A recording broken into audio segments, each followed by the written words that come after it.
El Ateneo que nos acoge se siente honrado de que las marchas hayan elegido este espacio de compromiso para hacer la presentación oficial en la Comunidad de Madrid y muestra su agradecimiento. Al mismo tiempo, queremos decir que este es un espacio, pero no es un espacio solamente físico, es un espacio que está a disposición de los movimientos de solidaridad, que está comprometido con la sociedad, que es un movimiento, que es un espacio, el Ateneo de Madrid, próximo a cumplir 200 años, comprometido con las causas sociales. El acto se va a componer del Grupo Mongolia, que va a hacer una representación durante media hora. A continuación, intervendrán las 4 ponentes que presentará el compañero de la revista Mongolia y terminaremos el acto con varias representaciones, varias interpretaciones musicales a cargo de la Orquesta Solfónica. Quiero decir y animaros a que participéis como miembro de la Asociación Ateneística Juan Negrín, que os incorporéis al Ateneo, que defendamos nuestros espacios, que hace falta gente que participe en las actividades, que se haga socia. Sin más, le voy a pasar la palabra al compañero de Mongolia. Gracias a todos por haber venido. ¿Estamos? Muy bien, perfecto. Lo primero, muchas gracias. Yo soy Edu Galán, de la revista Mongolia. Esto está llenísimo, nos encanta. Agradecer a los organizadores de este acto de presentación que nos hayan permitido arrancar con estos 30 minutos, un poco de sátira, de comedia, para que vayáis calentitos ya a las 4, a lo realmente importante, que son las 4 intervenciones de después. Importante también, me han dicho, y me parece muy justo remarcarlo, que a la entrada tenéis a la venta los bonos de comida para las marchas del día 22, ¿ok? Por favor, comprad. Esto es muy importante. Soltar la pasta. Nosotros hacemos esta cosa, ¿vale? Esta cosita que está aquí. Y, bueno, sobre todo pediros perdón por el retraso. Esto es muy importante. Si me bajáis un poco la luz, yo lo agradezco porque así pienso que estoy en un after. Este es nuestro retraso, disculpad. Estos somos nosotros. Disculpar también la no asistencia de los otros 5 porque estamos cerrando el nuevo número de Mongolia. Estamos preparando el nuevo número que sale el día 7 y aquí estamos todos señalando a lo que viene siendo nuestro editor y abogado, Gonzalo Boyé. Si conocéis nuestras portadas sabéis por qué tenemos un abogado. Muy importante, ¿por qué marchamos? ¿Por qué estamos aquí? Atención que va un vídeo con una persona extraordinaria, mira qué majo. Haciendo uso de un símil futbolístico, se podría decir mira qué majo. que el español ha entrado en esta legislatura en la Champions League de la economía mundial. Mal que les pese a algunos. No estamos en una crisis económica. No estamos. Tenemos alguna dificultad que nos viene de fuera. Poco de lío. Lo que no quiere decir que no haya que reaccionar desde dentro. ¿Qué optimista es usted? Una parte de la ciudadanía, y es entendible, tenga una percepción de crisis. Tenemos dificultades y problemas, pero España es hoy un país económicamente fuerte. Somos petao, estamos petao. Tenemos unas buenas cuentas públicas, tenemos un sistema de protección social como nunca hemos tenido. Jamás. Tenemos 20 millones de personas trabajando, la tasa de paro más baja de la historia, las pensiones que van progresivamente subiendo, una protección del desempleo. Locura, la hostia. Más alta que nunca y unos activos importantes para afrontar lo que es un proceso de dificultades. Mira, tenemos de todo para afrontar un proceso de dificultades. Esto nos lo decía en 2008. Es la hostia esto.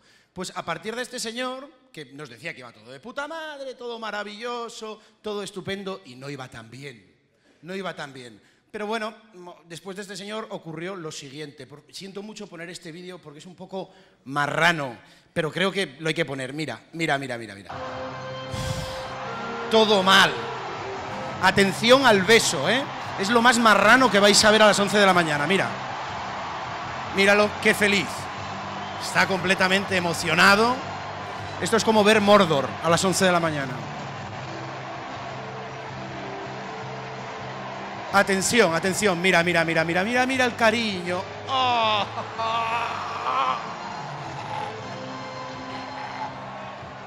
Dios, Dios.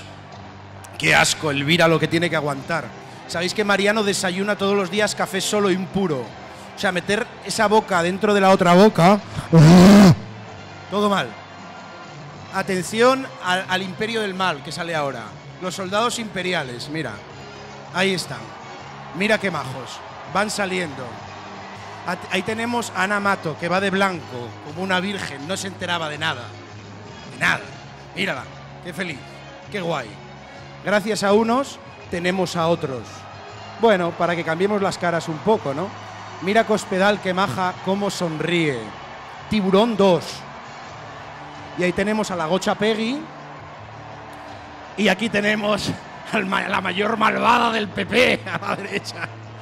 Mira, mira qué majos. Y para que veáis a la izquierda, mira qué plano. Parece Leni Riefenstahl. Maravilloso. Pues aquí, mira, mira qué majo González Pons. Es magnífico. Aquí tenemos gente presente y tenemos gente ausente. Los presentes nos vemos todos. Vamos a ver quién no ha podido venir y excusa su presencia. Atención. ¡Tuturú! ¡Tuturú! Esperanza Aguirre y Francisco Granados celebrando la victoria, celebrando que tenemos dinero en Suiza. Eso, claro, hay que celebrarlo, 1,5 millones de euros. No van a estar aquí hoy. Mira quién más va... Hostia.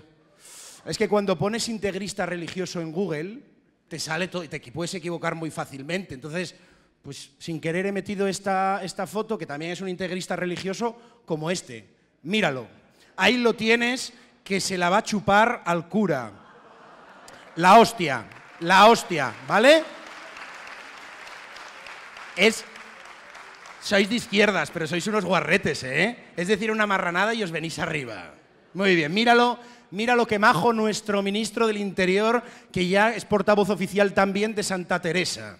Es la hostia. Míralo, qué integrista religioso. Vamos a tomar distancia para observar bien esta foto. Si os fijáis bien, mira, a la izquierda tenemos 5 espermatozoides. En el centro, lo que viene siendo 2 hobbits, claramente. El de la derecha del todo es Darth Vader, esto está clarísimo. Y qué maravillosa su mujer, el osito Bubu. Ahí está, la hija de puta. Muy bien. Esto yo no lo he dicho, me habéis obligado, ¿eh? Mira, otro integrista religioso. Aquí le tenemos leyendo un libro en blanco, porque total, Gallardón es como un muñequito de José Luis Moreno. Todo lo que le mete por detrás es el otro señor, el del gorro raro. Porque tú para decir cosas, está hablando Dios conmigo, tienes que ponerte siempre un gorro raro.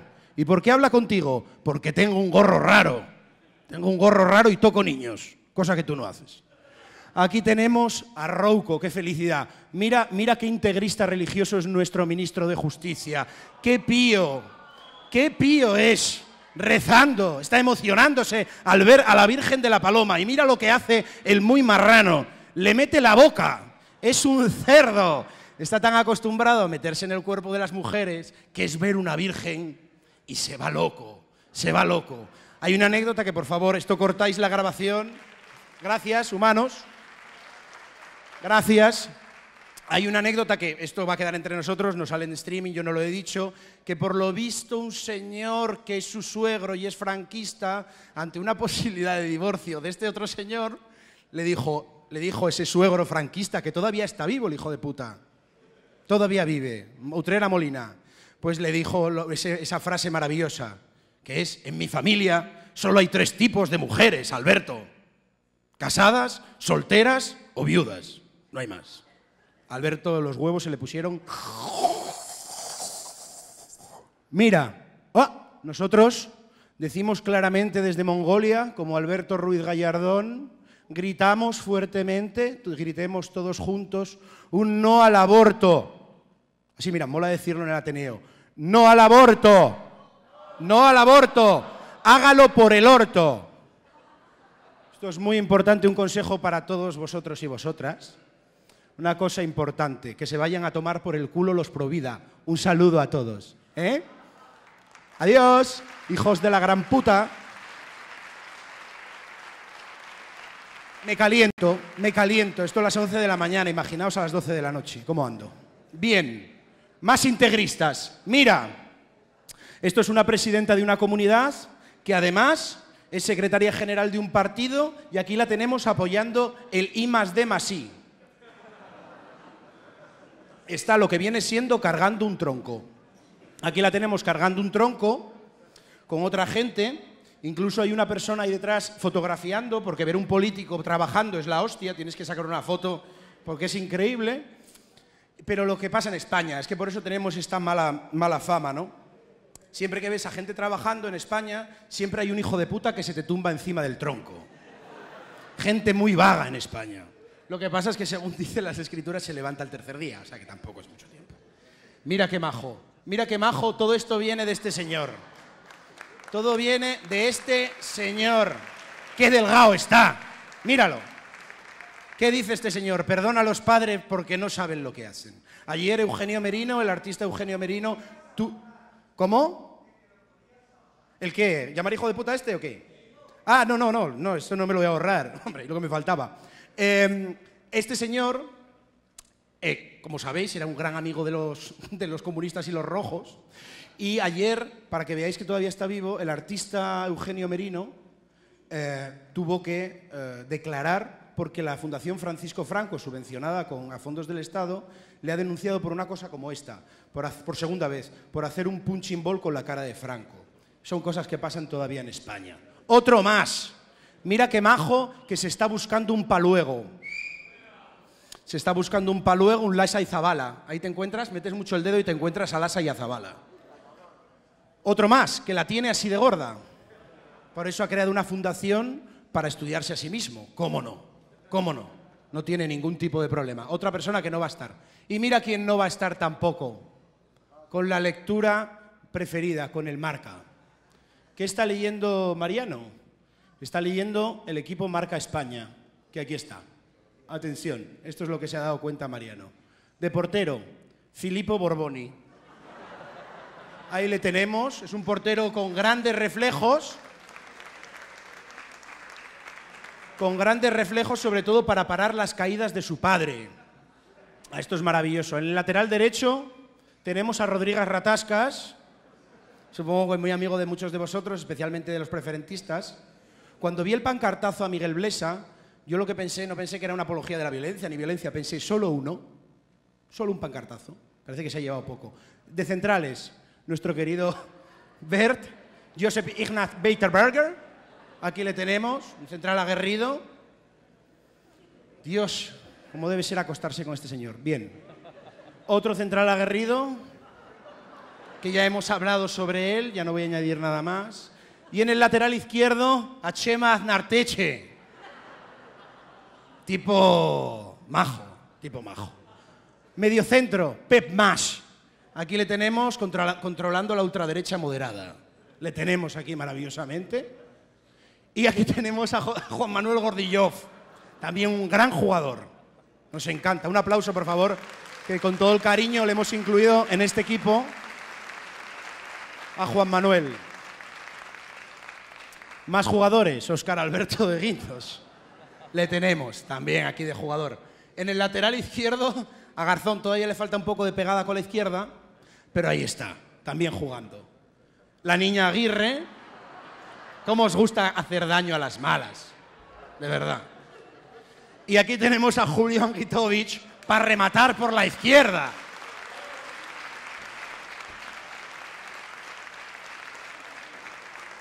En el banquillo, a René Sorayita y obviamente la que sabemos que es nuestra seleccionadora, la que manda, Javier Melcremente, obviamente. Aquí la tenemos. Maravilloso. Este es nuestro equipo Marca España. Y esto ha sido básicamente mi parte más o menos cómica. Espero que os haya gustado. Ahora voy a pasar a presentar a las importantes. Que yo soy aquí un pequeño introductor para que calentéis un poco y os reáis un poco. Voy a presentar, y quiero que vayan saliendo, os pido que vayáis saliendo una por una, la primera persona que va a intervenir en estas marchas de la dignidad, que espero que participéis todos. La verdad es que es una oportunidad única para juntarnos y protestar por lo que nos están haciendo. La primera persona que va a participar en estas, o va a intervenir en estas charlas, es Ada Colau. Ada. ¿Qué tal, amor? Muchas gracias por aguantarme. Siéntate donde tú digas, yo creo que...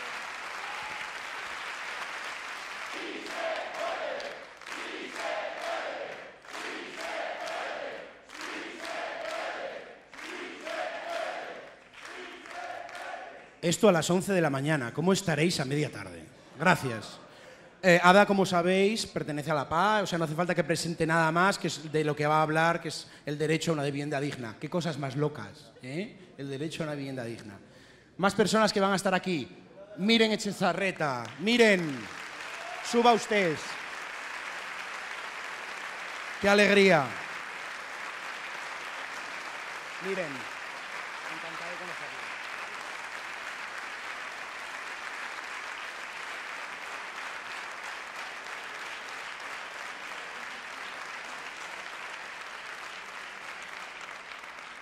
Miren se va a encargar de hablar de no pago a la deuda, y Miren es catedrática emérita en Economía Aplicada de la Universidad Autónoma de Barcelona.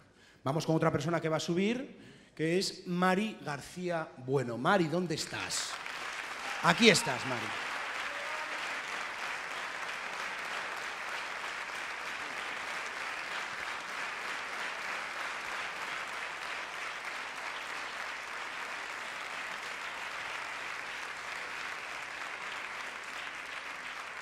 Mari es la representante de la SAT y va a hablar del empleo, el derecho al empleo. ¿Qué locuras, de qué locuras van a hablar estas mujeres? ¿Qué cosas, qué utopías? Muy bien, y la última persona que va a subir al estrado es Nines Maestro. Nines, muy fan, me declaro muy fan.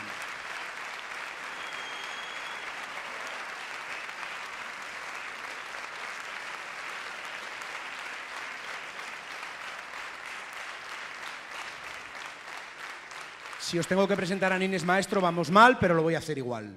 Médico o médica, histórica dirigente del Partido Comunista, de Izquierda Unida, pues que va a hablar también de otra locura, servicios públicos, de los servicios públicos, ¿ok? Bueno, yo simplemente me queda daros las gracias en nombre de Mongolia y espero que hayáis pasado 15, 20 minutos agradables para escuchar, antes de escuchar lo realmente importante. Muchas gracias de parte de todo el equipo de Mongolia, que disfrutéis. Y a la salida están los bonos comida, que es lo más importante. Muchas gracias.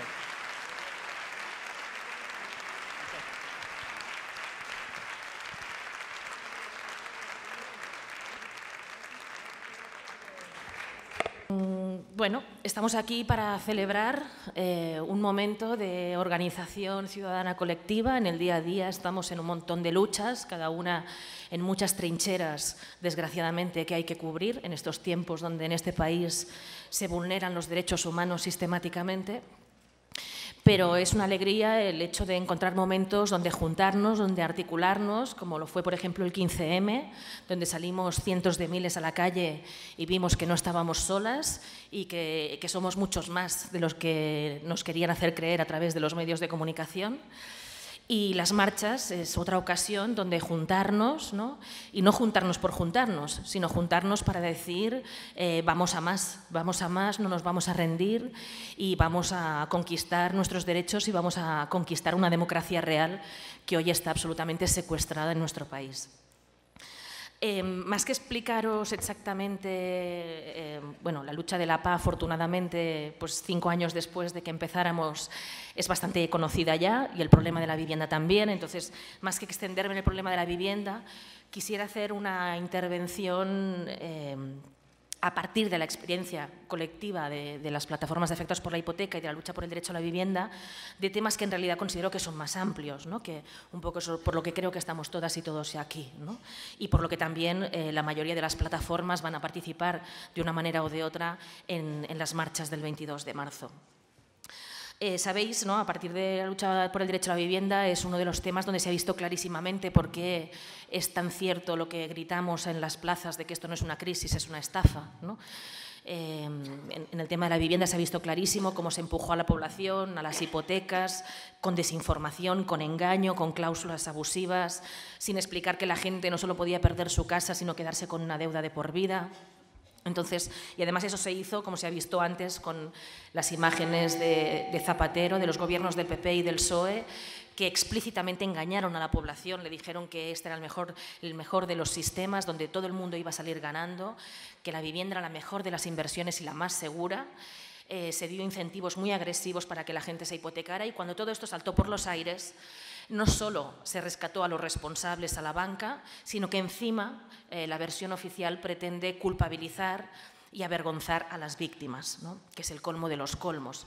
Entonces, cuando estalla esta estafa llamada crisis, encima tenemos que escuchar desde los lugares de poder económico, mediático, político, que los culpables somos nosotras y nosotros, ¿no?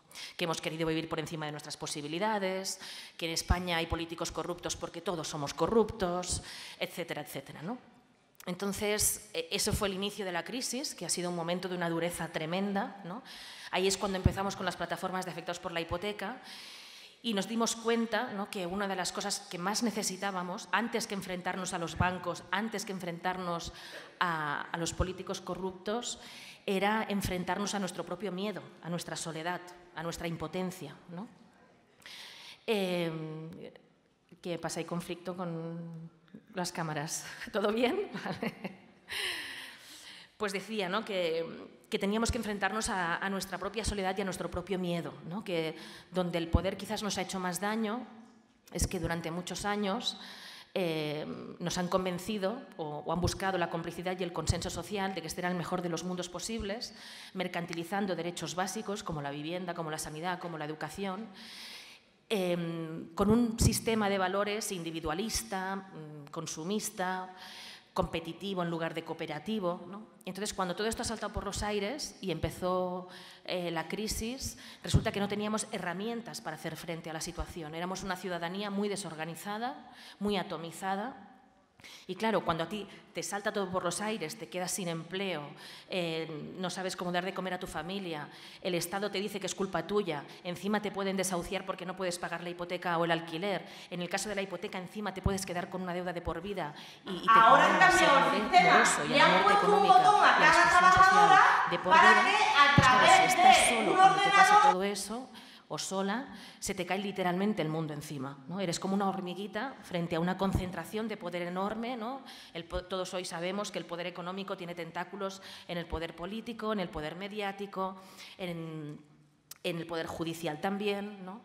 Entonces, frente a ese monstruo de poder tan concentrado, nosotros y nosotras, ciudadanos y ciudadanas, ¿qué podemos hacer? ¿Por dónde empezamos, ¿no? Y con eso ha jugado muchísimo el poder, ¿no? Con que estemos solos y con asustarnos y hacernos creer que efectivamente las cosas son así y no pueden ser de otra manera, ¿no?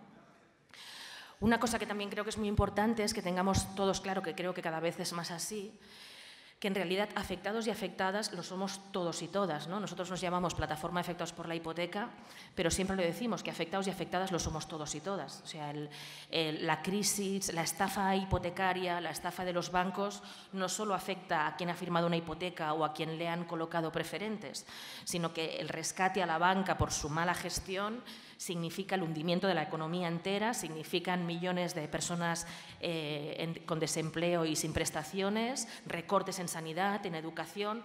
Por lo tanto, afectados y afectadas hay que tenerlo claro que somos todos y todas, ¿no? Y además,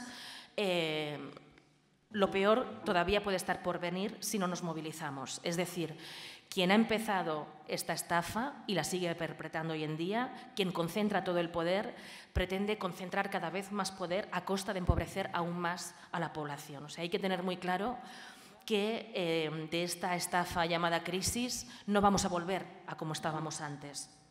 Quien ha perpetrado esto, su intención es que vayamos a mucho peor, que vayamos a una versión contemporánea de la esclavitud, de feudalismo, donde haya unos pocos señores feudales que concentren toda la riqueza y haya una mayoría de la población absolutamente esclavizada, ¿no? Porque incluso, aunque se genere empleo, con las reformas laborales y el empleo que se pueda generar con las políticas actuales, hay gente que ni siquiera teniendo 2 e incluso 3 trabajos llega a finales de mes, porque estamos hablando de trabajo basura, de trabajo esclavo, absolutamente donde se han perdido ya la mayoría de las conquistas laborales, ¿no?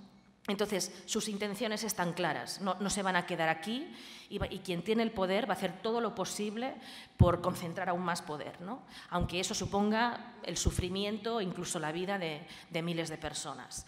Pero hay otro final posible, que es que de esta estafa llamada crisis vayamos a mejor, ¿no? Que le demos la vuelta, que conquistemos la democracia, que conquistemos los derechos y que les echemos del poder, ¿no? Entonces, eso es posible, es perfectamente posible.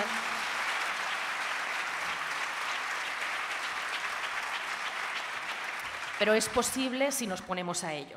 Desde luego no va a caer del cielo, los derechos nunca han caído del cielo, siempre han sido conquistas, eso lo hemos aprendido de todos quienes nos han antecedido, ¿no?, en la historia de la humanidad. Y para ello habrá que luchar mucho y habrán momentos de gran dureza, y eso hay que ser conscientes de que esta va a ser una batalla dura, que va para largo, que no es cuestión de 2 días. Pero hay que acumular fuerzas y hay que mejorar nuestras formas organizativas que sean horizontales, cooperativas, frente a un poder jerárquico y autoritario. Hay que hacer formas organizativas fuertes, esas redes de solidaridad y de apoyo mutuo que son más necesarias que nunca, ¿no? Antes de entrar hoy aquí a la charla hemos hecho una rueda de prensa con vecinas y vecinos, con las PAS, con la Asamblea de Vivienda de Madrid, para denunciar, ¿no?, la guerra sin balas que se ha declarado contra la población por parte del Gobierno, ¿no?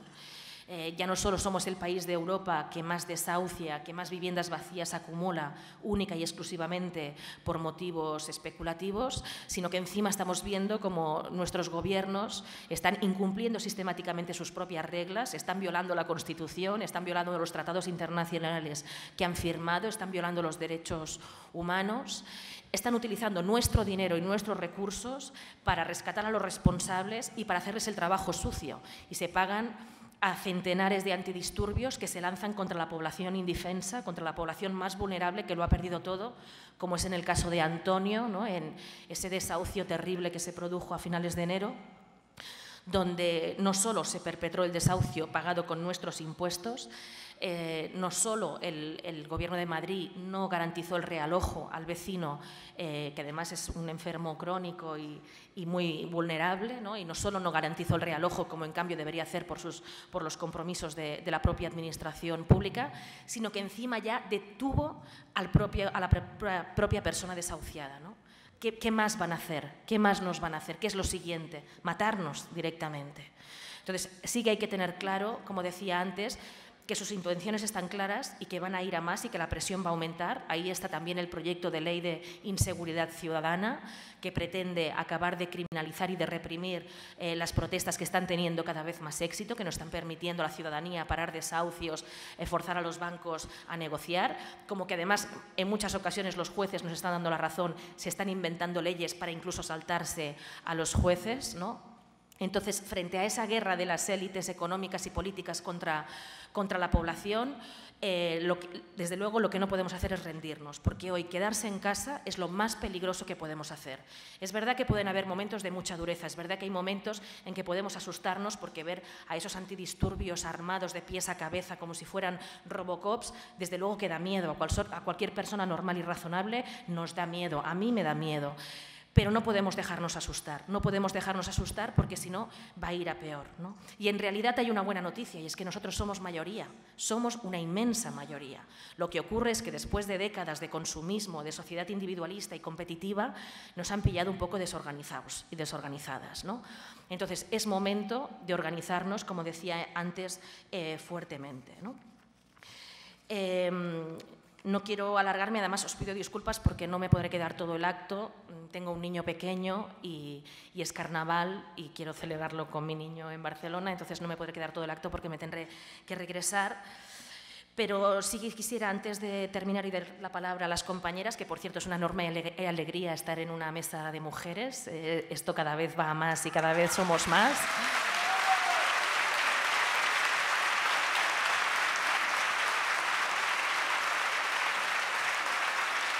Es muy curioso porque evidentemente las mujeres siempre hemos sido como mínimo la mitad de la población, ¿no?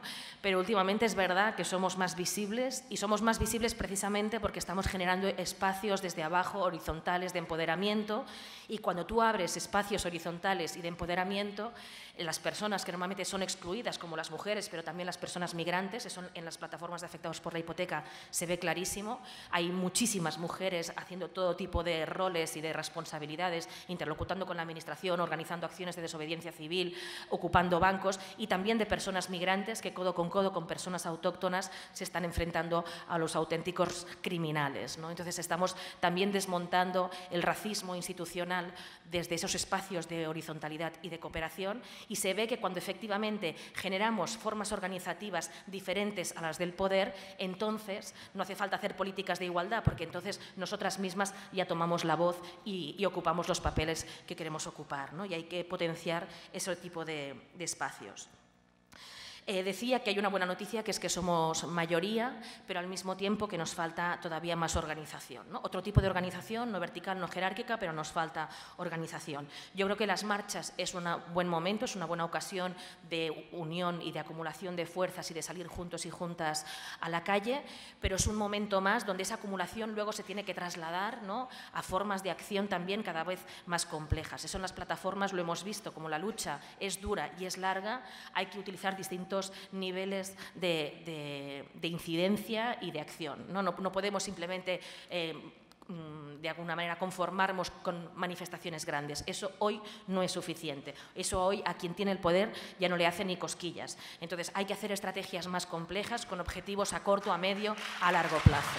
En las PA, por ejemplo, lo que hemos hecho es utilizar todas las vías posibles. Bueno, sabéis que somos un movimiento independiente, apartidista, gratuito, horizontal, asambleario, pero más allá de esos mínimos, como estrategia hemos decidido agotar todas las vías posibles, ¿no?, las vías pacíficas. Hemos interpelado a los bancos y hemos mejorado nuestra capacidad de negociación con ellos a base de mucha movilización y de acciones de presión. Hemos interpelado a todos los niveles de la administración, municipal, autonómica y estatal, para que hagan lo que deberían hacer, ¿no?, y que vean que el aliento de la ciudadanía está ahí exigiendo que respondan a las necesidades de la ciudadanía y no a los del poder económico especulativo. Hemos utilizado también la vía judicial, hemos interpelado a los jueces para que hagan justicia a pesar de que las leyes hoy sean mayoritariamente injustas. Hemos utilizado también los tribunales internacionales de derechos humanos para denunciar que se están vulnerando los derechos humanos y hemos llevado el conflicto al nivel internacional. Pero cuando todo eso ha fracasado, hemos visto también que no podemos quedarnos de brazos cruzados cuando las administraciones no responden a las demandas ciudadanas, porque literalmente hoy hay vidas en juego, ¿no? Entonces, porque hay vidas en juego, no solo es legítimo, no solo es que tenemos derecho, es que tenemos el deber, la obligación moral para podernos mirar al espejo como sociedad, para poder mirar con alegría a nuestros hijos y explicarles que estamos peleando por un futuro mejor. Tenemos la obligación de desobedecer masivamente las leyes injustas. Son tiempos de desobediencia civil. Vale.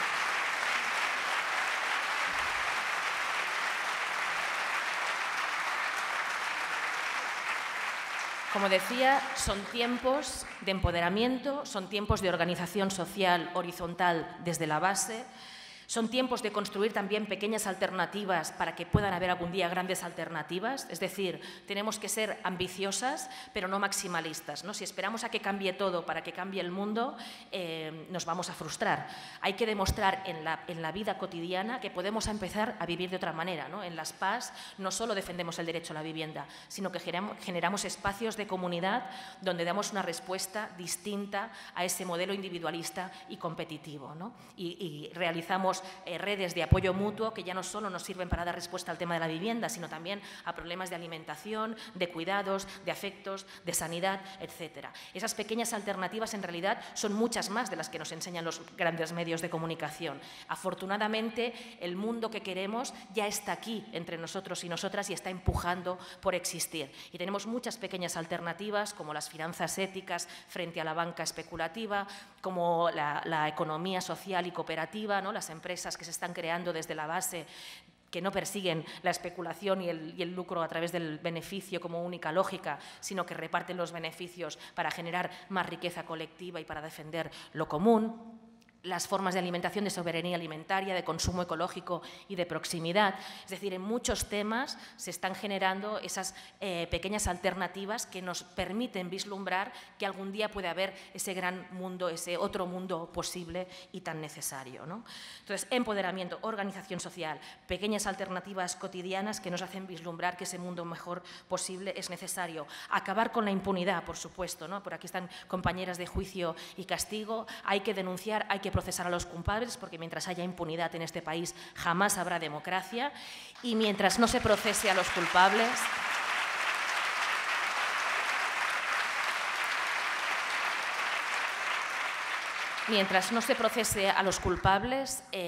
también hay que acabar con la impunidad en el día a día general, ¿no? Tiene que haber un escrache general para que los corruptos no puedan moverse con impunidad, que no puedan salir a la calle sin sentir vergüenza, que se les señale socialmente y que sepan que no nos representan, ¿no? Y, por lo tanto, acabar con la impunidad por la vía judicial, pero también por el escrache social. Desobediencia civil generalizada, no solo para vislumbrar las leyes injustas, no solo para hacer visible el conflicto y para decir que no vamos a obedecer las leyes injustas, sino también como mecanismo efectivo de autotutela de nuestros derechos. Como decía antes, hay vidas en juego. Entonces, no podemos esperar que unas administraciones que hoy están secuestradas por los poderes económicos respondan a la vida y a las necesidades de las personas. Entonces, hay que actuar y, por ejemplo, en el tema de la vivienda lo hemos visto clarísimo. Somos el país de Europa con más vivienda vacía, al mismo tiempo el que más desahucia y, por lo tanto, las viviendas están ahí. Se trata de darle la función social que dice la Constitución y los tratados internacionales que la vivienda debe cumplir. Y si ellos no las facilitan, la recuperaremos nosotros, como ya estamos haciendo, por ejemplo, con la obra social, que hemos recuperado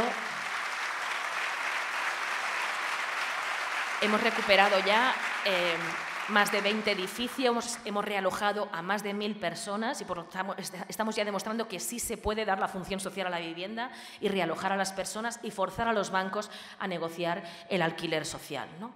Pero igual que nosotros hemos empleado la desobediencia civil para tutelar nuestros derechos, evitando desahucios o realojando a las personas a través de la obra social, la desobediencia civil es un mecanismo de autotutela de derechos absolutamente extensible y replicable. Es decir, también en la sanidad, donde, por cierto, felicidades Madrid y muchas gracias por la victoria de la marea blanca. Es una victoria importante para todos y todas nosotras.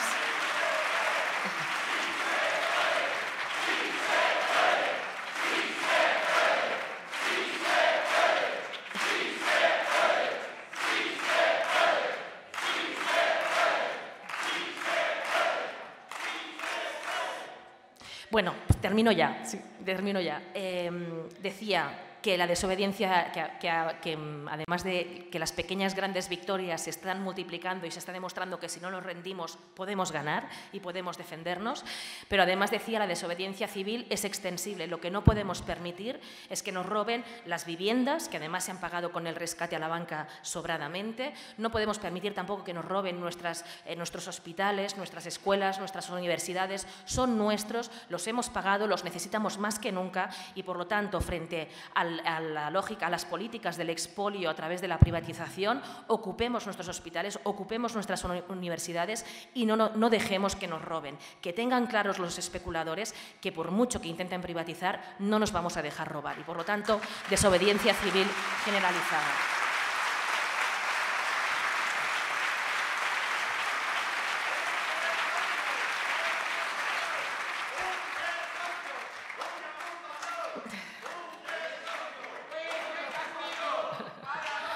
Bueno, y termino ya.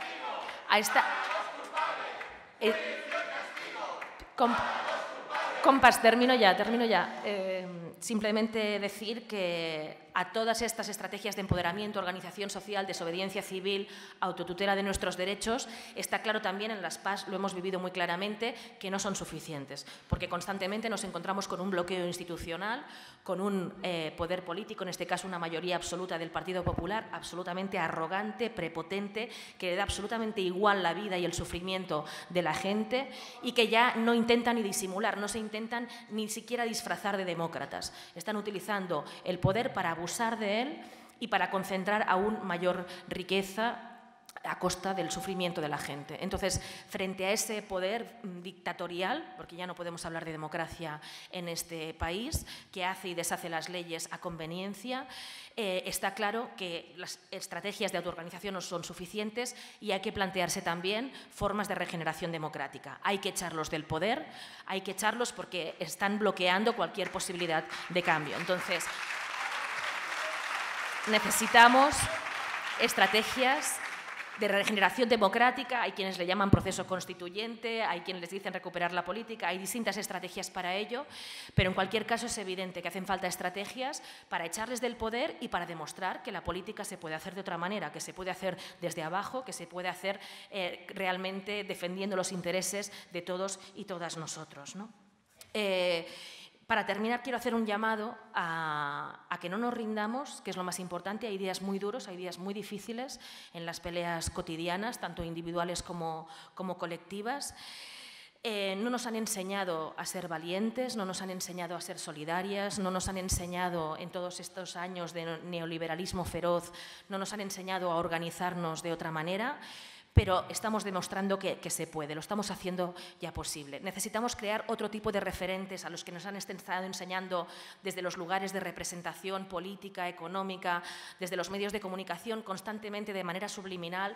Nos están enseñando una sociedad, pues eso, competitiva, egoísta. Nos están dando el mensaje de que el ser humano es un ser egoísta, profundamente malo, corrupto por naturaleza. Y eso siempre hay que preguntarle, ¿a quién le interesa que estemos deprimidos? ¿A quién le interesa que pensemos que somos todos malos y que hay que desconfiar del vecino? Le interesa al poder que quiere que las cosas no cambien, les interesa que estemos todo el día desconfiando de nuestros vecinos y vecinas. Eso es lo que hay que romper. En todos nuestros espacios de vida cotidiana, en la escalera de vecinos, en el ámbito profesional, en los espacios colectivos, incluso en los espacios más lúdicos, hay que tejer redes de solidaridad. Tenemos que comunicar entre nosotros, tenemos que empezar a crear esa nueva cultura de la cooperación, del apoyo mutuo, de la solidaridad, que es nuestra única verdadera esperanza, ¿no? Está en nuestras manos, esa es la buena noticia, así que solo hay que ponerse a ello. Muchísimas gracias a todos y todas las que lo estéis haciendo posible, si se puede. Gracias.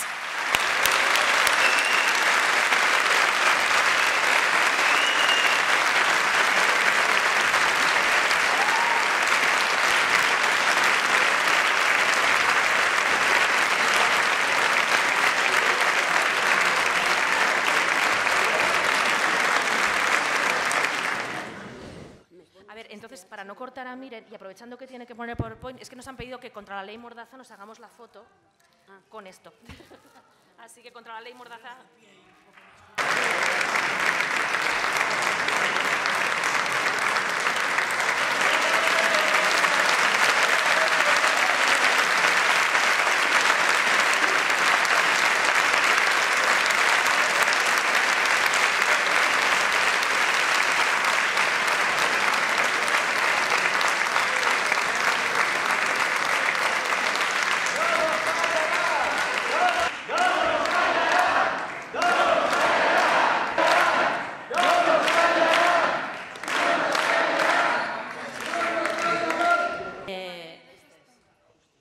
A veces pasa que algunas personas nos convertimos en caras visibles. Vivimos en una sociedad mediática que busca además mucho personalizar y hacer caras visibles.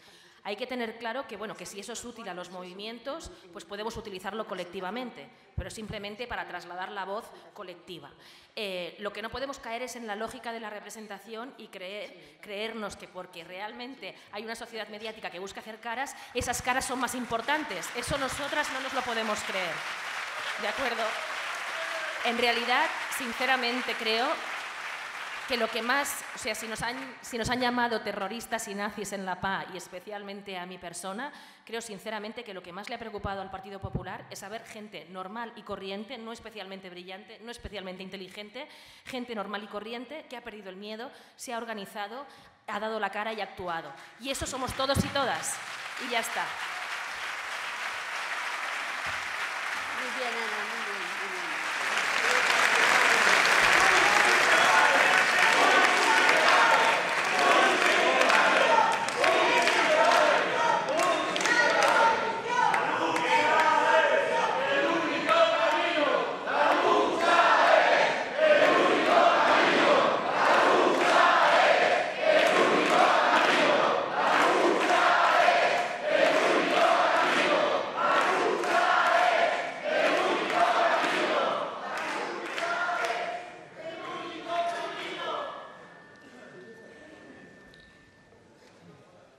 Bueno, pues después de este entusiasmo que calienta el corazón a todo el mundo, que estamos intentando trabajar por otra sociedad, buenos días a todas y a todos.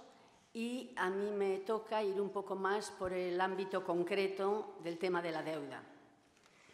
Todos nosotros estamos muy familiarizados con el tema desde hace pocos años. Antes no se oía hablar de la deuda en este país, pero como ya llevamos tiempo en el que nos van diciendo que porque tenemos deuda y tenemos que pagar la deuda no hay absolutamente dinero para nada y que tenemos que apretarnos el cinturón para poder pagar esa deuda, que además en una semana modificaron la Constitución para decir que no se podrá utilizar que no podrá haber un déficit mayor del 0% o 0,25% en ningún periodo de tiempo y que si sobrara dinero se dedicaría exclusivamente a pagar más deuda, es decir, no hay dinero absolutamente para nada. Y desde Bruselas, desde la Unión Europea, además, dicen, bueno, ustedes tienen que cumplir una serie de condiciones que comentaremos en un segundo. Pero no es que solamente sea Bruselas, sino, como ha dicho Ada muy bien, los gobiernos sucesivos son cómplices gozosos. Son ellos los que están muy de acuerdo con que esto se haga y la verdad es que oponen poquísima resistencia. Es decir, que nos parecía que merecía la pena hablar un poco de esta deuda. Y para empezar tendríamos que saber qué es esta deuda, cuánto es esta deuda. Ustedes tienen aquí el importe total de la deuda en este momento, que son 961.555 millones de euros en diciembre del 2013. ¿Cómo hemos llegado a estas cifras que parecen disparatadas? Bueno, por una parte, sabemos que hay una deuda que se llama interna y que a esa deuda se ha llegado porque el capitalismo funciona a base de créditos. Por una serie de razones en las que no podemos entrar, desde el año 2000, los propios bancos y las cajas de ahorros estimularon que hiciéramos uso de ese crédito, no solamente a la ciudadanía, sino también a las empresas, y las empresas y las familias se endeudaron mucho. Pero el problema no es únicamente este, sino que el problema es que las empresas de importación estaban importando cantidades fortísimas de productos de los países del centro de Europa, y esto tiene su enjundia, no diría su gracia, pero esto tiene su enjundia. Y entonces fueron endeudándose cada vez más porque importábamos y no exportábamos. Y además todos nosotros sabemos que los bancos privados de este país se endeudaron con bancos del exterior precisamente porque querían tener más y más dinero para poder dar más créditos a los grandes promotores inmobiliarios de este país. Es decir, la crisis financiera en el Estado español no ha sido debido a que se compraron deuda de Estados Unidos. Nosotros somos peculiares y tenemos nuestra propia forma de tener la deuda. Y entonces se ha generado, desde el año 2000 casi, pero sobre todo los últimos años de esa década, se ha ido generando una deuda privada interna. Y creo que esto es muy importante que tengamos en cuenta, porque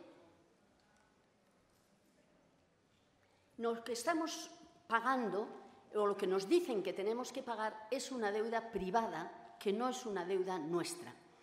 No quiero detenerme en números, pero ustedes pueden ver aquí tranquilamente que a finales del año 2010 la deuda privada era 330% de la riqueza del país, mientras que la deuda pública era solamente el 66%, que era una cantidad muy manejable. Lo que sucede es que en el capitalismo no es solo directamente economía, sino, como todos sabemos, son también normas y leyes. Y a través de esas normas y leyes, esa deuda privada se socializa y entonces somos todos responsables de esa deuda privada. Es decir, que lo que nos está creando problemas es la deuda privada importantísima, el 330%, y no la deuda pública. Ahora la deuda privada ha ido disminuyendo precisamente porque ellos han tenido ayudas públicas que han podido disminuir, pero todavía, a finales del 2013, sigue siendo el 200%. Es decir, que nos están diciendo que no hay dinero para nada porque tenemos que pagar la deuda de las grandes empresas importadoras y de los grandes bancos privados de este país. Y creo que esto es bastante importante que tenemos que tener en cuenta. La deuda pública, que también existe, que es el 66%, es en parte, solo en parte, como comentaremos enseguida, debido a la crisis que el Estado ha tenido que apoyar, sobre todo, como todos sabemos también, al sistema financiero. No solamente al sistema financiero, que es posible que haga falta, sino a los propietarios del sistema financiero, que no es lo mismo y que es mucho más importante. Pero, de todas formas, la deuda pública a finales del año 2010 era un 66%, que es una cifra que no es excesivamente elevada. Para financiar todo esto, el Estado solamente tiene los impuestos, porque todo lo que tenía de capacidad de producir riqueza se ha ido privatizando desde los años 80 y ahora solamente tiene los impuestos, que es la forma en que normalmente se financian los estados. Y ahora nos dicen, bueno, uno de los problemas es que la crisis ha disminuido la recaudación impositiva, es decir, que como hay crisis hay menos actividad económica, menos dinero, se recauda menos. Y es verdad, no es mentira. Pero como tantas otras veces es una verdad a medias, porque esa falta de recaudación impositiva no es solamente por la crisis, sino porque desde el año 78 en este país se han ido disminuyendo los impuestos a los ricos. Y es esa tendencia la que realmente ha causado después una fuerte deuda. Es decir, que el periodo de la burbuja inmobiliaria generó tanto dinero ficticio para todos que esto se disimuló. Pero realmente cada vez los ricos pagaban muchos menos impuestos. Y eso ha supuesto que en el momento que se ha roto la burbuja inmobiliaria no ha habido esos ingresos. No tanto debido a la crisis, sino debido a la tendencia a disminuir impuestos de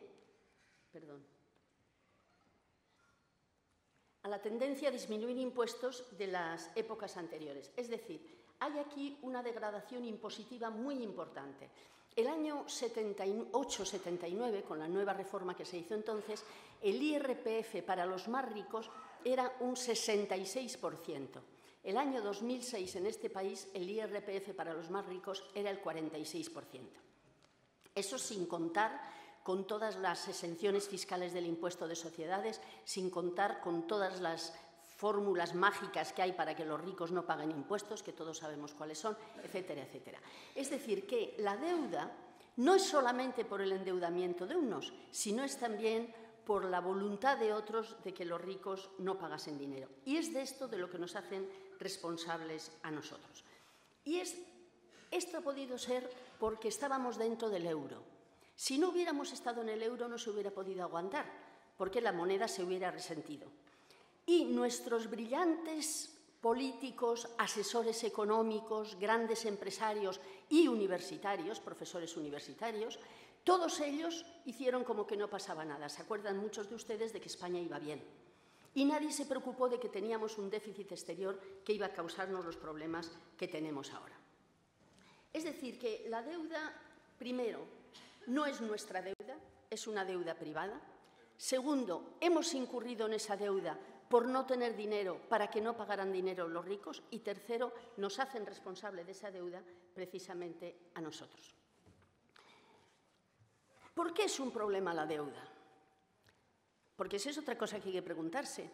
Yo diría que todos los que hemos podido comprar un piso nos hemos endeudado siempre por mucho más que el salario de un año. Y ahora resulta que la deuda, que es aproximadamente ahora el año 2013, lo mismo que producimos en un año, pues es un escándalo porque estamos gastando tanto. Bueno, esto es porque el capitalismo internacional no acepta los mismos criterios y porque tiene unos criterios. Pero lo que tenemos que darnos cuenta es que no son cosas estrictamente económicas, sino que son opciones económico-políticas que se hacen para beneficiar al mundo de los negocios. Porque la deuda es un problema en gran parte porque desde los años 80, cuando se entró en la política económica neoliberal, se eliminó la posibilidad de que los bancos centrales, el Banco de España y ahora en el Banco Central Europeo, pudieran prestar dinero a los Estados. De hecho, el Banco Central Europeo tiene absolutamente prohibido prestar ningún dinero a los Estados, con lo cual los Estados, cuando están en problemas, tienen que ir a los famosos mercados. ¿Por qué tienen que ir a los famosos mercados? Porque sin ninguna duda esto es un negocio redondo. Son millones y millones de cantidades que tienen que pagar un tipo de interés. Y entonces tenemos que tener en cuenta que no es solamente un momento de deuda, sino que todo un sistema económico y social lo que nos dirige en esta orientación. Pero sobre todo la deuda es muy importante porque es un instrumento, yo diría que casi perfecto, para pasar la riqueza de los pobres a los ricos sin que nos demos mucha cuenta. ¿Cómo? El mecanismo es sencillo. El Estado tiene que pagar los intereses de la deuda y tiene que repagar la deuda. Es lo que nos están exigiendo. La deuda es algo que han prestado y son propietarios de la deuda los grandes poderes financieros, los bancos y las cajas de ahorros, incluso los particulares si tienen mucho dinero y quieren comprar deuda pública. Y entonces, ¿qué sucede? Que eso se paga con nuestros impuestos. En un Estado como el español, donde el porcentaje elevadísimo de impuestos, alrededor del 75%, lo pagamos los trabajadores, es precisamente una vía muy directa de decir, nosotros pagamos impuestos ganados con nuestro trabajo para que los tenedores de deuda que se dicen puedan absorber esa cantidad y como es una cosa bastante complicada y etérea, pues no se nota mucho.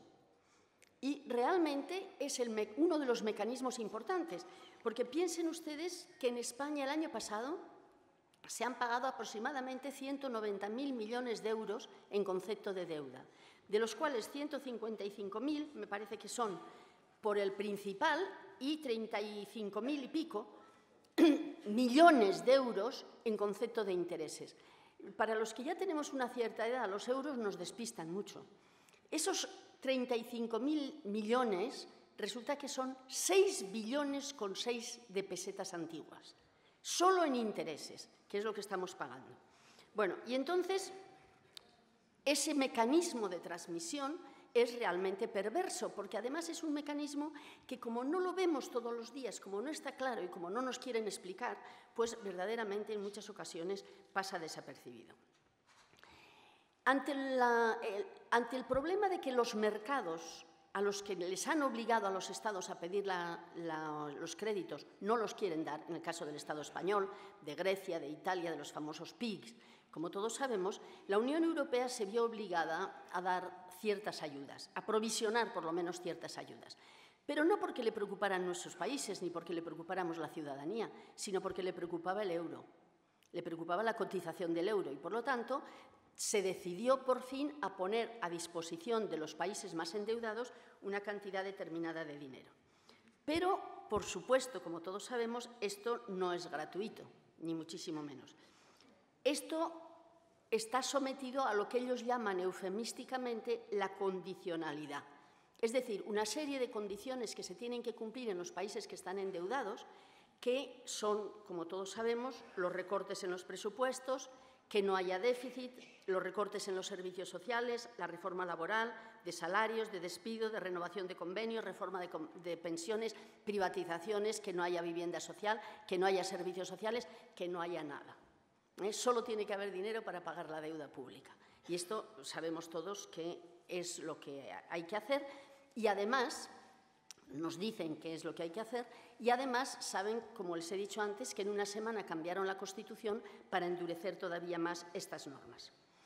Estas políticas de la Unión Europea no resuelven absolutamente, y esto es muy importante que tengamos en cuenta, ningún problema, no solamente ya social, sino que no están resolviendo ningún problema económico.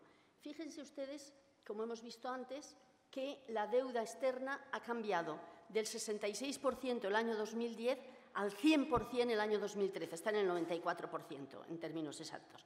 Es decir, ni siquiera se resuelve el problema económico. Y saben ustedes perfectamente que la capacidad, estoy hablando solo de economía, que la capacidad de producir riqueza del Estado español, por mucho que nos digan de propaganda, está siendo cada año menor. De hecho, aunque nos dijeron que este trimestre último ha aumentado en un 0,2%, casi la propina, de hecho, en el año 2013 ha disminuido en un 1,1%. Es decir, que cada día somos un país más empobrecido, incluso desde el punto de vista económico, por no mencionar desde el punto de vista social, que ya ha sido mencionada por Ada y que mencionarán también mis otras compañeras. Es decir, que se están hundiendo las condiciones de trabajo y de vida de las poblaciones y, como todos sabemos, generando terribles condiciones de desigualdad y de pobreza. Pero lo que yo querría destacar es que Esto es nuestro pago de la deuda. Nosotros estamos pagando la deuda a través de todos estos procedimientos. Es en el día a día que nosotros estamos pagando la deuda. Muchas veces se interpreta el pago de la deuda como algo financiero y verdaderamente tiene una parte financiera importante, no diré que no. Pero todo lo que nos está afectando los recortes es porque nosotros estamos pagando la deuda. Con la reforma laboral, con la pérdida de derechos, el pago de la deuda no es solo financiero, como les digo. Y, como dice un compañero nuestro, Alberto Montero, dice la deuda es un instrumento de acumulación para el capital, pero un arma de destrucción masiva para la ciudadanía. Y al capital, por otra parte, sin embargo, le viene estupendísimamente, porque no solamente cobra el dinero de los intereses, que es muchísimo dinero, como hemos visto, sino que además consigue hacer muchos negocios. Controlan la riqueza real con las privatizaciones. Como hay que privatizarlo todo para pagar la deuda, resulta que están comprando todo a precio de saldo. Avanzan en el dominio del capital privado, el estado del bienestar. Ya saben ustedes que ahora todos los servicios ahora hay que comprarlos.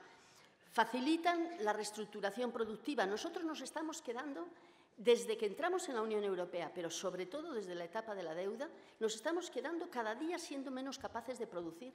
Hay unas pocas grandes empresas transnacionales que siguen produciendo, las de automóviles, por ejemplo, algunas químicas, pero el tejido productivo de un país, que es el que genera empleo, todos sabemos que realmente está desapareciendo. Y eso a pesar de que nos llenan de propaganda diciéndonos ya estamos en la recuperación, ya hemos llegado a la recuperación. Bueno, todos sabemos que eso es mentira, que la recuperación no está llegando a la ciudadanía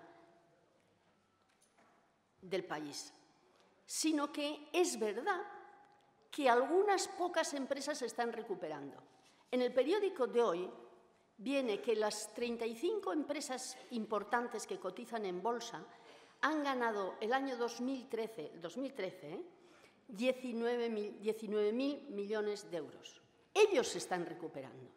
Y la Telefónica está dando datos de lo que están ganando, las grandes empresas. Es decir, ellos sí se están recuperando precisamente porque han hecho una política que a nosotros nos está destrozando. Y son los dos lados de la misma moneda. Es decir, ellos presionan para que nosotros estemos peor, para poder estar ellos mejor. Y es algo que no podemos ignorar. No es que son malos políticos, no, son buenos para lo que ellos quieren hacer. Sus objetivos se cumplen.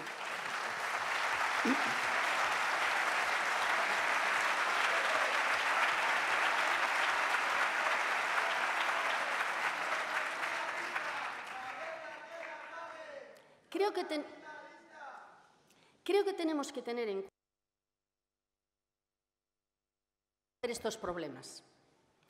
Es verdad que se pueden paliar, es verdad que hay momentos en que las cosas son peores y otras no son tan malas, pero verdaderamente el capitalismo es un sistema basado en la explotación y este sistema nunca podrá hacer que las poblaciones de a pie vivamos adecuadamente, porque en sí mismo el sistema está basado sobre esas premisas.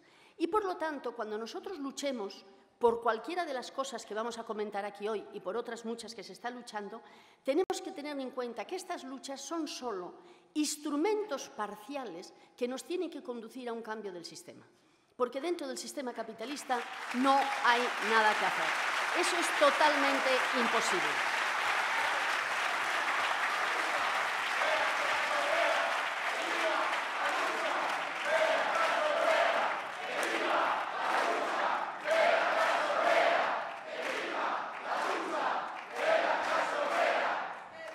Y ahora le quitaré un poco el eslogan a la PA, en el sentido de decir, ¿por qué es posible no pagar la deuda? Ha habido una quita en Grecia, le llaman quita, pero en el fondo, ¿qué ha sido? Pues que han borrado una parte de la deuda. No la suficiente, pero la han borrado. En Islandia se hundieron muchos bancos y no pasó más que metieron en la cárcel a algunos, que aquí no estaría nada mal que le hiciéramos la experiencia.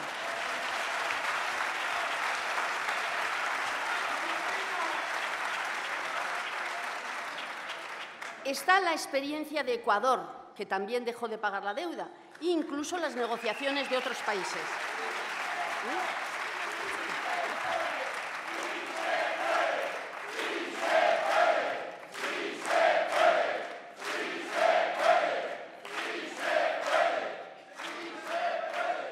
Se puede, pero tenemos que saber lo que nos va a costar. En el sentido siguiente, Entre otras cosas, la deuda del Estado español, ahora que cada vez los bancos del exterior están financiándola menos, está financiada por bancos internos, que ya han quedado después de la privatización de las cajas, y está financiando el 94% del Fondo de Garantía de Pensiones está invertido en deuda pública. Es decir, que el capitalismo también lo tiene todo muy atado. Porque si de repente dijéramos no pagamos la deuda pública, el 94% del Fondo de Garantía de Pensiones se va al garete. Esto no es algo a favor de que tengamos que pagar la deuda, porque aunque paguemos la deuda, eso no se resolverá. Lo que quiero decir con esto es que el capitalismo tiene una serie de estructuras que lo mismo que hace que la deuda privada se convierta en pública, hace que algo que tendría que ser útil, que es el Fondo de Garantía de Pensiones, se dedique a algo que en este momento puede ser muy dudoso. Entonces, tenemos que ser conscientes, como ha dicho Ada muy bien, que es una lucha dura y larga. No vale como si dijéramos, bueno, pues no pagamos la deuda, no vamos al cine y ya está. No, no. Las izquierdas transformadoras de este país tenemos que saber si estamos en condiciones de dar una respuesta política, si podemos enfrentarnos con este tema. Y aquí es donde yo creo que tenemos que tener en cuenta que hay dos grandes vías de lucha, complementarias, que se refuerzan entre sí, pero que son dos vías diferentes.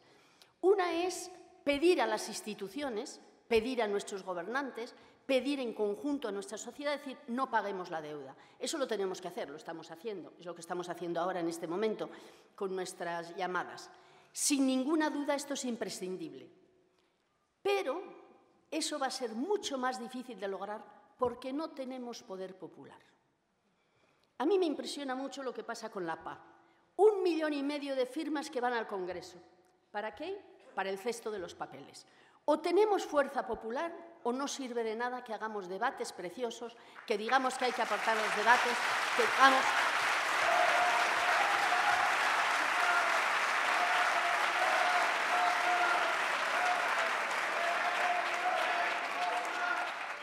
Por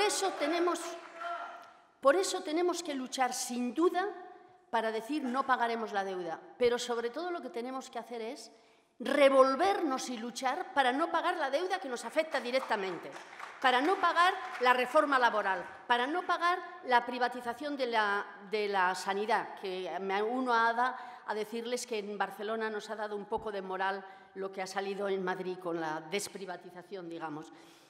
Tenemos que luchar en las luchas que tenemos a pie de obra, porque si no nos dedicamos a veces, y perdonen, pero un poco como a discutir el sexo de los ángeles. No vamos a pagar la deuda, no vamos a estar en el euro, no vamos a estar en la Unión Europea. Bueno, ¿y qué hacemos mañana? Pues mañana es donde tenemos que empezar. Tenemos que empezar por plantarnos y no pagar la deuda la parte de deuda que ya estamos pagando cada día.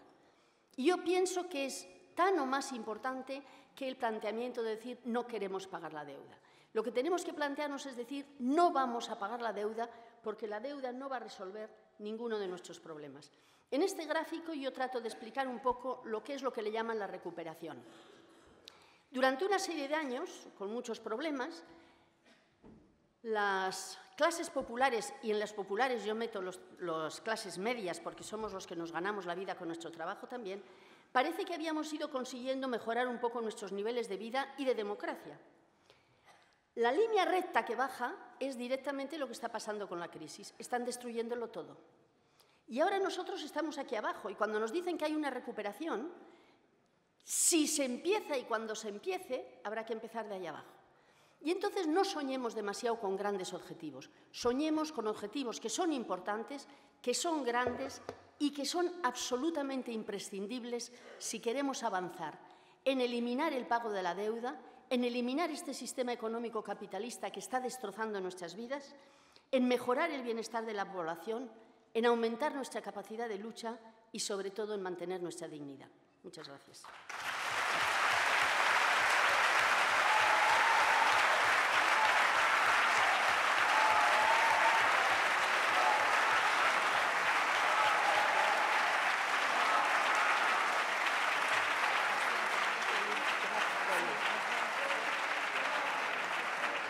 Buenos días, compañeros y compañeras. Bienvenidos y bienvenidas a este día de fiesta, a este día que se une a meses de trabajo y que está preparando un paso importante de las trabajadoras y los trabajadores y de los pueblos en el único camino que tenemos, que efectivamente es el camino de la lucha. Ayer, con unos compañeros que están haciendo un documental, que están aquí esta mañana, me preguntaban, ¿qué pasaría, qué pensarías si dentro de 15 años la sanidad pública fuera como la de Estados Unidos, estuviera asegurada una parte de la población, otra parte medio asegurada y otra parte sin nada, si hubiera que pagar la totalidad de las medicinas, si hubiera que pagar cualquier gasto extraordinario? Y yo les decía, si eso sucede, no va a suceder solamente en la sanidad, va a suceder en la educación, va a suceder en todos los servicios públicos, va a suceder en las relaciones laborales en las cuales el patrón estará en condiciones de imponer trabajo esclavo a la gente. Es decir, estaremos derrotados. Pues bien, estas marchas de la dignidad del 22 de marzo, esos decenas y decenas, no digo más, de miles de hombres y mujeres que con su cara de trabajadores y trabajadoras van a llegar a Madrid y los trabajadores y trabajadoras les vamos a recibir, demuestran que este pueblo no está dispuesto a suicidarse.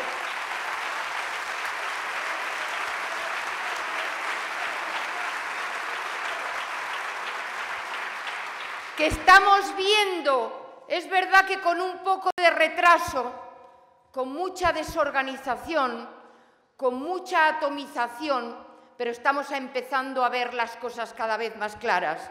Estamos viendo que en los servicios públicos, en la educación, en los servicios sociales y en la sanidad, permitirme que me detenga, lo que se está perpetrando no es simplemente un robo, sino es un crimen.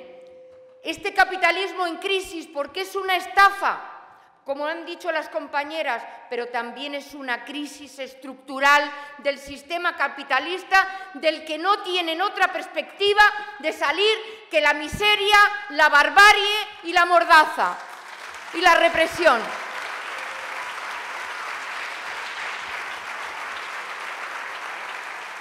Es un capitalismo en crisis que tiene el programa preciso para eliminar, literalmente eliminar a las personas que no necesitan para la producción y para eliminar a los enfermos crónicos, a las personas mayores, a los parados de larga duración que no van a conseguir nada. Es un sistema de exterminio y lo quiero demostrar. En la sanidad está clarísimo. Sabéis, aquí en Madrid el proceso de privatización es bien conocido. Y, por cierto, bienvenida sea la pequeña victoria, pero que no nos creamos que el proceso de privatización se ha detenido. Hemos detenido una pequeñísima parte. El proceso continúa día a día, cerrando camas públicas, dando las transfusiones de sangre a empresas privadas y aumentando sin precedentes el concierto y la penetración del negocio privado en la sanidad. Y eso lo están haciendo, y es muy importante que no nos confundamos, que nos vayamos pelillos a la mar creyendo que hemos conseguido una gran victoria. Ese exterminio que os decía es el 30% en Madrid de los pensionistas y de las pensionistas no retiran los medicamentos de la farmacia. Es decir, lo que la ministra Ana Mato, lo que la sinvergüenza de Ana Mato, que sí se entera para lo que quiere, dijo, es que el repago de medicamentos tenía objetivo disuasorio, no recaudatorio, es decir, acelerar la muerte precoz de los pensionistas y las pensionistas pobres que no pueden retirar los medicamentos de la farmacia.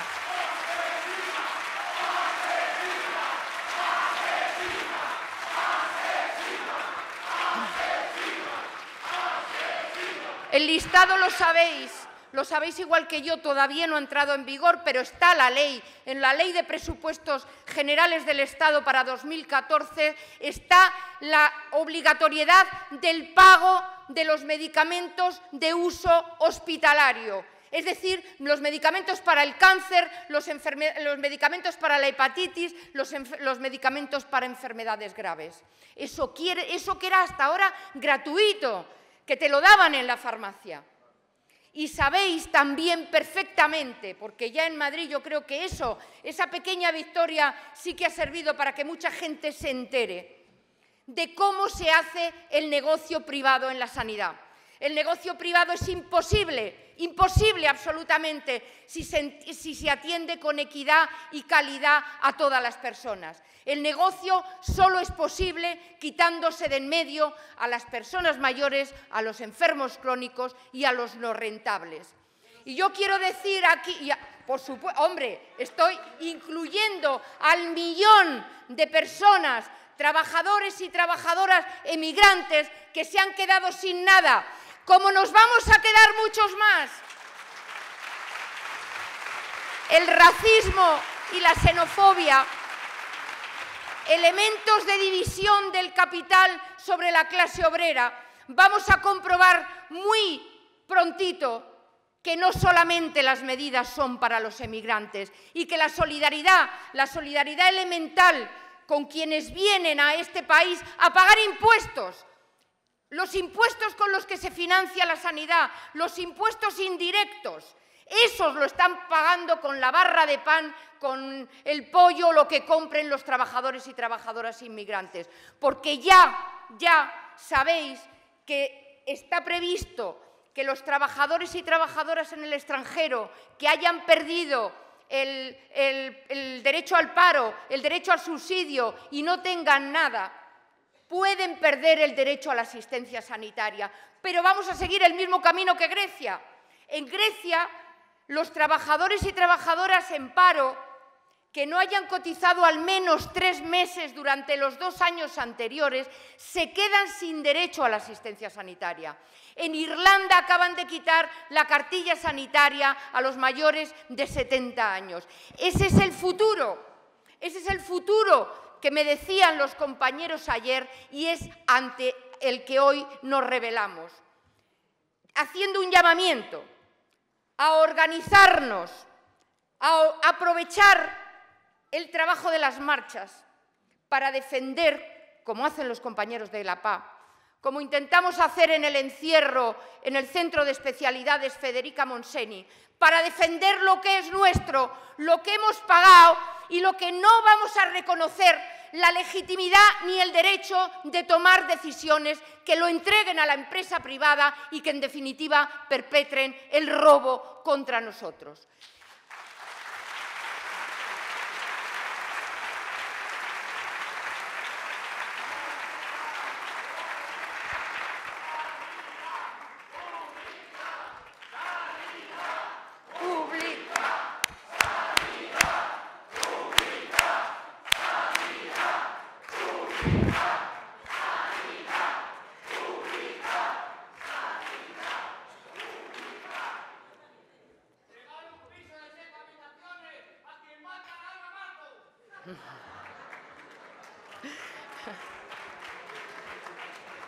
A ver, hay una cosa que yo creo que las marchas han supuesto y van a suponer. Efectivamente, la lucha de los pueblos es una continuidad histórica. Y después de las derrotas de las que venimos de la izquierda, el 15M supuso una explosión. El encuentro en las calles y plazas de la gente, la salida de antiguos luchadores y luchadoras que se encontraban con chavales y chavalas que era la primera vez que acudían a una manifestación. Y fue, creo, en mi opinión, el balance es buenísimo, pero hizo lo que un movimiento incipiente empieza a hacer.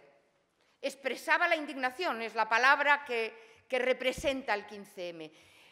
Expresaba el hartazgo, expresaba la voluntad de gritar a los poderosos que no queríamos que nos siguieran gobernando así. Pero el 15M no estuvo en condiciones, como movimiento, de ofrecer algo más que el decir hasta aquí hemos llegado, estamos hartos, estamos indignados. Las mareas supusieron la irrupción de la lucha sectorial, importantísima por los servicios públicos, porque al igual que la sanidad, la educación, otros aspectos de la vida pública, salieron por primera vez, salimos trabajadores y trabajadoras con el resto de la población a defender la sanidad, la educación, etc. Pero no fuimos capaces, algunos compañeros y compañeras lo intentaron a través de la marea de mareas, pero aquello no cuajó o no cuajó lo suficiente. ¿Por qué? Porque le faltaba un programa político no electoral, no para decir vota a Pepe o vota a Juan, un programa político, como decía Miren, de construcción del poder del pueblo, que es la única democracia real.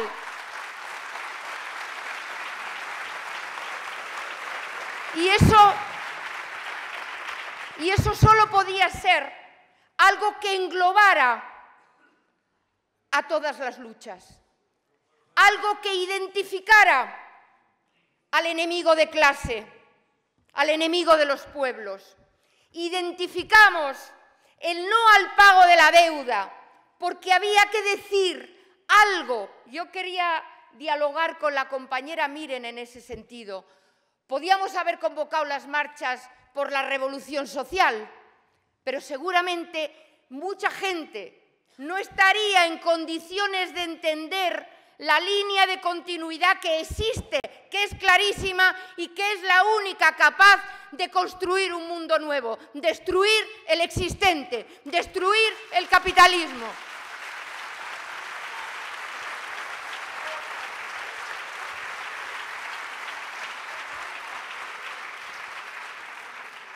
Pero en la lucha histórica, esa que afortunadamente va a continuar cuando nos muramos los que estamos aquí, en nuestros hijos y nuestros nietos, porque los pueblos son eternos. Era importantísimo identificar un lema como el no al pago de la deuda, que fuera capaz de englobar todas las luchas y de identificar a la Unión Europea, a la banca alemana, al capitalismo externos de este país, que gobiernan con el mandato de la Troika, del Fondo Monetario Internacional y de la Unión Europea.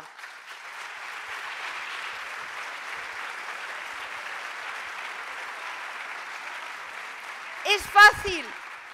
Yo no sé si habéis hecho la experiencia, pero cuando hablas con la gente de la sanidad y le dices que efectivamente lo que pagamos de capital más intereses es prácticamente la mitad al año, la mitad de los presupuestos generales del Estado, la gente entiende muy bien de qué estamos hablando. Pero sobre todo si le dices que no es una deuda, como le decía, miren, pues si se compra uno una casa, pues seguramente se endeuda por lo que gana al año muchísimas veces. No, no, no. Es que la deuda privada transformada en deuda pública es el garrote al cuello por el cual nos intentan imponer ese programa general de destrucción social que el capitalismo ha diseñado para salir de la crisis. Eso es lo que metió el PSOE, el PP y UPyN, los de la Yolanda Barcina, los de Navarra, los corruptos hasta las orejas, son los que metieron la reforma constitucional que declaraba prioridad absoluta el pago de la deuda. No quiero extenderme más, pero quería añadir, el tema del no pago de la deuda no es solamente decir no pagamos, es que estamos identificando el mecanismo brutal de la Unión Europea y del Estado español que a través de tratados y de leyes orgánicas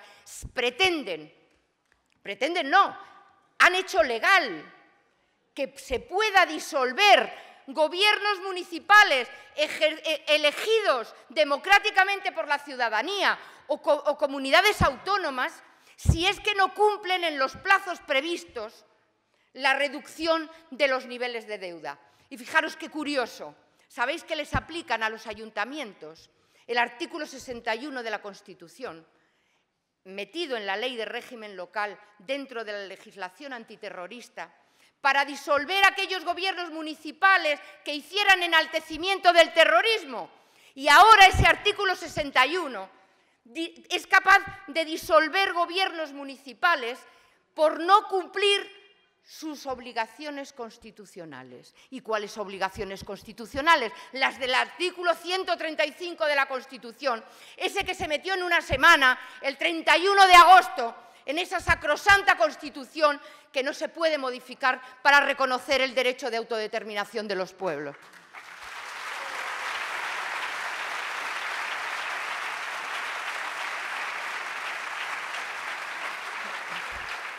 Por eso, el tema de la deuda es muy importante, porque fijaros, nos enfrenta a lo que dice, miren, estamos ante unas elecciones europeas.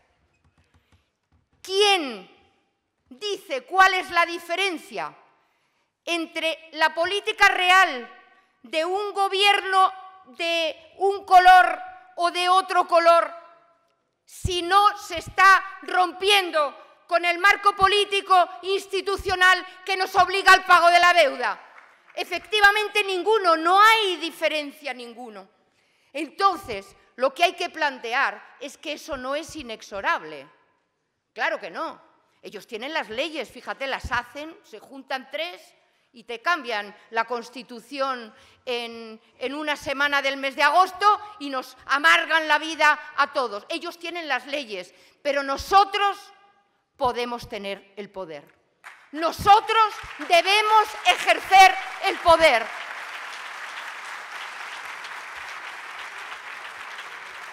Decía Ada que no nos han enseñado a la lucha, a la resistencia. Bueno, es posible. Lo que es verdad es que venimos de derrotas. Pero también es verdad que tenemos una herencia detrás, una herencia de lucha y de resistencia, del Madrid del no pasarán, de la gente joven de hace 80 años.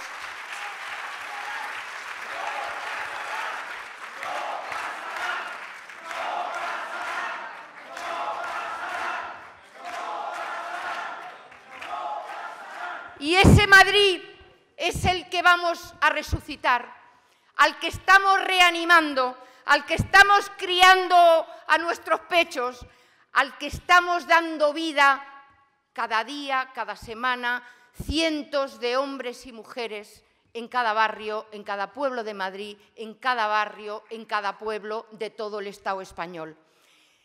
Ese Madrid del no pasarán es también el Madrid de las mujeres, ese Madrid de la Comuna de París, de Louis Michel, del Madrid del no pasarán, de la resistencia de los pueblos.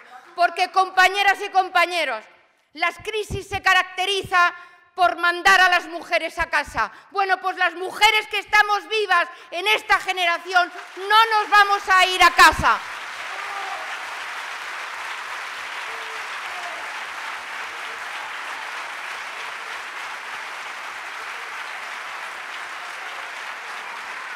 No vamos a renunciar a nuestra libertad y lo estamos demostrando. Lo están demostrando la lucha de las compañeras de la limpieza del Ramón y Cajal, la lucha también de las mujeres, de las chicas y de los chicos de Gamonal, de Alcázar de San Juan. Vamos a gritar el 8 de marzo con nuestras compañeras trabajadoras emigrantes, un grito que os propongo. Nativa o extranjera, tu cuerpo es tuyo, compañera.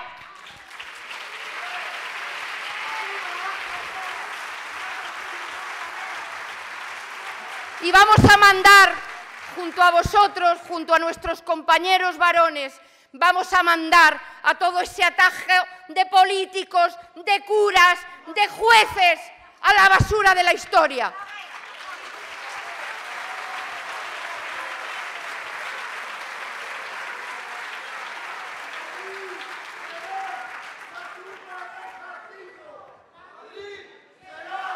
La tumba del fascismo. Yo quiero finalizar haciéndoos un llamamiento a todas y a todos los que todavía no estéis en vuestro pueblo, en vuestros barrios, inventándoos horas del día para organizar a la gente.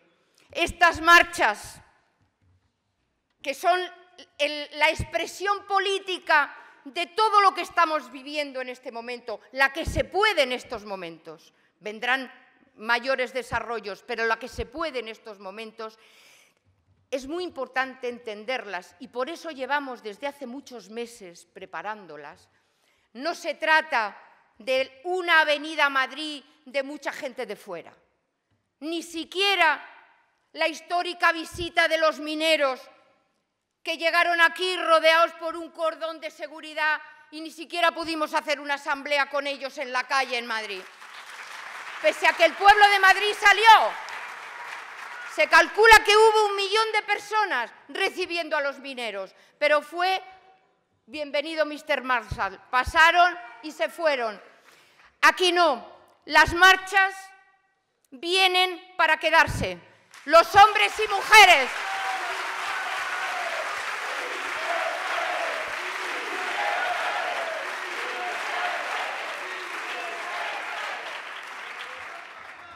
A ellos y ellas tenemos que recibirles y junto a ellas y ellos tenemos que luchar, porque las marchas abren un camino que continuará después, cuando continúe la lucha, continúen otras marchas, lo que se nos ocurra en cada barrio y en cada pueblo, pero tener en cuenta lo que decía Miren, lo único verdadero es el incremento del nivel de conciencia y de organización en cada barrio y en cada pueblo. Y eso es lo que estamos haciendo cada día ahora y eso es lo que nos quedará después. Es importantísimo que apoyemos esas marchas, también económicamente. Hay que dar de comer a mucha gente y yo os pido que esos bonos de solidaridad a 2 euros que están vendiendo compañeras y compañeros, quien pueda, que los compre, porque van a ser destinados efectivamente a todo el trabajo de las marchas. Estamos en marcha, estamos en pie y yo os diría que pretendemos que a partir del 22 de marzo y días siguientes haya un cambio en lo más importante, en ser conscientes de nuestro propio poder y nuestra propia fuerza.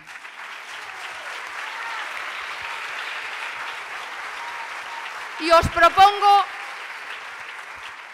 que cuando nos cansemos, cuando nos desmoralicemos ante las dificultades, cuando a veces nos enfadamos porque es muy difícil construir un proceso de unidad a mucha gente diferente, os propongo, por si os sirve, un trocito de poema de Gabriel Celaya. Decía él, soy humilde, soy digno, las dos cosas a la vez. Soy como el pueblo invencible. Después de las exposiciones hechas, pues la verdad es que es bastante complicado. Pero yo quería traer hoy aquí la realidad de Andalucía, que a veces por los medios de comunicación nos transmiten algo que no tiene nada que ver con la realidad. Con la realidad de 1,5 millones de parados y paradas, donde soportamos un 37% de paro, las mujeres evidentemente más. En algunas zonas de Andalucía, como la Sierra de Cádiz, un 44%, donde muchos hombres y mujeres del medio rural a duras penas sobreviven. Sufrimos un paro en los jóvenes de un 67%, donde el futuro que se le está dando, si no se toman las medidas que hoy se están planteando aquí, de reorganizarnos y de luchar, la única alternativa que se le está dando a nuestros jóvenes, a los mejores formados de la historia, es que se vayan fuera y si están más de 3 meses fuera buscando trabajo, porque aquí no se le ha dado un futuro. La realidad que le espera cuando vuelve es que ni siquiera tengan cubierta la seguridad social y esa es la realidad dura que vivimos. Yo soy jornalera, trabajo como muchísimos miles y miles de hombres y mujeres en Andalucía. Somos un colectivo de unos 500.000 jornaleros y jornaleras que de Despeñaperro para arriba la fama que nos dan es que somos vagos. En Andalucía vivimos del folclore y la pandereta y que estamos suicidados, que vivimos de la renta agraria o el desempleo agrario, cuando la realidad es que hay muchos hombres y mujeres que luchan diariamente contra la injusticia que comete este régimen contra muchísimos hombres y mujeres. Pero eso los medios de comunicación no lo sacan. No lo sacan porque no les interesa y, como decía Ada, crea las diferencias entre las propias clases trabajadoras para que no nos unamos. Y entonces los trabajadores de Cataluña tienen el concepto de que los andaluces no queremos trabajar y que vivimos del desempleo. Pero la realidad es completamente diferente. Mientras que se critica a esos miles y miles de hombres y mujeres que nos buscamos la vida buscando trabajo en el campo, no se critica de los perceptores de la PAC, esos grandes terratenientes que cobran miles y miles de millones de las subvenciones de la PAC, de la ayuda de la política agraria comunitaria, dinero público, fondos públicos, que en vez de invertirlo para crear riqueza en los pueblos para la gente que menos tiene, lo que hace es que se reparte entre los más grandes. Y esa es la realidad que vivimos en Andalucía. ¿Qué futuro es el que nos han dado? Pues instalar un modelo de agricultura intensiva, que está terminando con los recursos naturales y que para que sea rentable necesita mano de obra fácilmente explotable. Y además, este sistema capitalista, que es muy inteligente, nos pone a competir a los jornaleros de Andalucía con los jornaleros que vienen de otros territorios y de otros países. Y contaminan a muchos jornaleros diciendo que los inmigrantes vienen a quitarnos el trabajo. ¿Para qué? Para que en nuestras batallas de la clase trabajadora no veamos al gran culpable, que son los grandes terratenientes, los grandes especuladores de Andalucía que están expoliando toda la riqueza.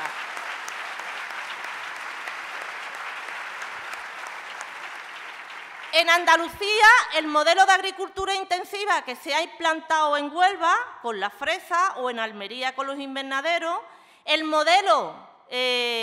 perfil de trabajador que se ha elegido en Huelva es un perfil de mujer extranjera que no conozca los derechos, que venga del medio rural para que sepa trabajar, para garantizar que va a rendirle al empresario, que tenga hijos a cargo para garantizar que necesita ganar dinero en las circunstancias que sea, aunque sea sin respetarle los derechos, y para la recolección de las fresas, que es ahora, precisamente, hay 80.000 jornaleros y jornaleras, pero principalmente jornaleras, que son explotadas y maltratadas sin respetarles ningún mínimo de derecho.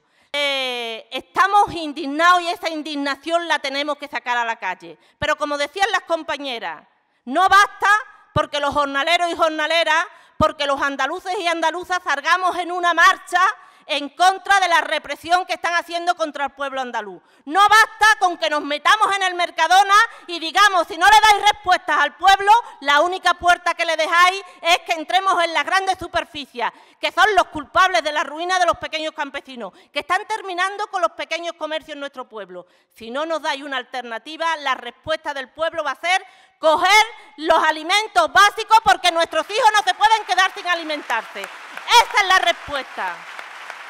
Y la respuesta es ocupar tierra. Y la respuesta es las mareas en la calle para que tengamos una educación pública, para que tengamos una sanidad pública, para que los mineros tengan una vida digna, para que tengan una renta básica a todos los hombres y mujeres si no se les garantiza un puesto de trabajo. Y esa es la respuesta. Pero evidentemente la respuesta tiene que ser colectiva. El máximo de hombres y mujeres posibles en la lucha, porque como decía la compañera, este gobierno que dice una cosa cuando está en la oposición y hace lo contrario cuando está gobernando, este gobierno ya aguanta cualquier manifestación.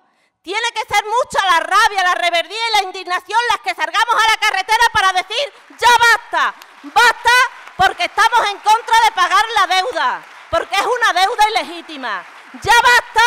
Porque no estamos dispuestos a ver cómo miles y miles de familias son desahuciadas de sus casas. Ya basta porque no estamos dispuestos a dejarle un futuro a nuestros hijos y a nuestros nietos peor del que vivieron nuestros abuelos. Ya basta, y para eso, compañeros y compañeras, tenemos que ser muchos miles y miles los que salgamos a la calle. Que esa gran marcha del día 22 sea la marcha de la dignidad y la marcha de la rebeldía. El día 1 de marzo, hoy mismo, ya empiezan compañeros y compañeras a andar desde Asturias. Nosotros en Andalucía vamos a empezar a caminar hacia el día 15. Y cuando lleguemos aquí a Madrid, el día 22 de marzo, que sean muchos hombres y mujeres los que muestren su rebeldía y su indignación ante esta situación. No podemos aceptar lo que nos están diciendo. Habéis vivido por encima de vuestras posibilidades y ahora sois ustedes los que tenéis que pagar las consecuencias de esta crisis. No, no estamos dispuestos a seguir pagándola y para eso tenemos que salir a la calle. Así que el día 22, como dicen muchos compañeros, esa gran mayoría silenciosa, tenemos que intentar que salgan de sus casas. Tenemos que ser muchos rastros humanos los que salgamos con la dignidad y con la rebeldía. Y dependiendo, como decía la compañera, dependiendo esa rebeldía y esa indignación que sale a las calles de Madrid, va a ser el resultado y la movilización que continúe el 23, el 24 y el 25 hasta que haga falta, porque estos gobiernos ilegales, ilegítimos, los tenemos que echar. Así que ánimo y a la lucha, porque solo con la lucha se pueden conseguir las cosas.